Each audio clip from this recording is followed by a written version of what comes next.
ఎవరెన్ని చెప్పినా మన రాష్ట్రం అయితే ఆంధ్ర రాష్ట్ర అవతరణ దినోత్సవం జరపట్లేదు. అక్టోబర్ 1 జరపాలా. ఎందుకంటే తమిళనాడు నుంచి విడిపోయినటువంటి కర్నూలులో రాజధాని ఏర్పాటు చేసుకున్నారు.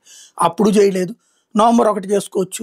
ఆంధ్రప్రదేశ్ అవతరణ దినోత్సవం ఆనాడు 1956లో రాష్ట్ర ఆవిర్భావం జరిగినటువంటి సందర్భం. అంటే తెలంగాణతో కలిసినటువంటి సందర్భం. అదైనా జరుపుకోవచ్చు. విడిపోయింది తెలంగాణ గాని మనం కాదు. కానీ అది జరుపుకోవట్లేదు.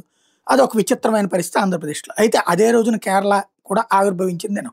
ఆవిర్భావ దినానికి కేరళ ప్రభుత్వం, కమ్యూనిస్ట్ ప్రభుత్వం ఒక కీలకమైనటువంటి ప్రకటన చేయబోతోందట. ఏంటంటే అతి పేదరికంలో ఉన్న వాళ్ళని మేము దారికి తెచ్చాం.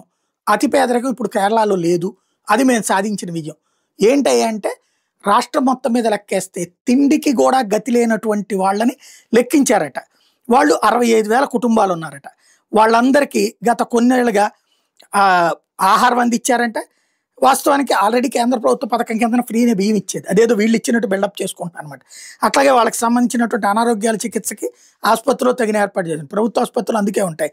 అట్లాగే వాళ్ళల్లో ఇల్లు లేని వాళ్ళకి కొన్ని ఇల్లు కట్టించారట. అది కేంద్ర ప్రభుత్వం డబ్బులే. లైఫ్ మిషన్ అన్న పేరుతో కేంద్ర ప్రభుత్వం ఇచ్చిన దాన్ని రాష్ట్ర ప్రభుత్వం చెప్పుకుంటుంది అనమాట. అలాగే రేషన్ కార్డులు, ఆధార్ కార్డులు, ఓటర్ గుర్తింపు కార్డులు లేని వాళ్ళకి అవి ఇచ్చారట. మరుగుదొడ్లు, తాగునీరు వంటి కానీ జీవనాలు ఇచ్చారట. అవన్నీ కూడా కేంద్ర ప్రభుత్వ పథకాలే. ఏని కేంద్ర ప్రభుత్వ పథకాలన్నీ వీళ్ళకి అమలు చేసి ఇవన్నీ మేము అమలు చేశాం కాబట్టి మేము ఇక్కడ కడు పేదరికాన్ని తుడిచిపెట్టేశాం, తద్వారా మేము అద్భుతమైన లక్ష్యాన్ని సాధించాం అని చెప్పి చెప్పుకుంటుంది. అది కేంద్రానికి క్రెడిట్ రాకుండా వీళ్ళకి ఆ క్రెడిట్ని లాక్కునేటటువంటి ప్రయత్నం చేస్తున్నారు.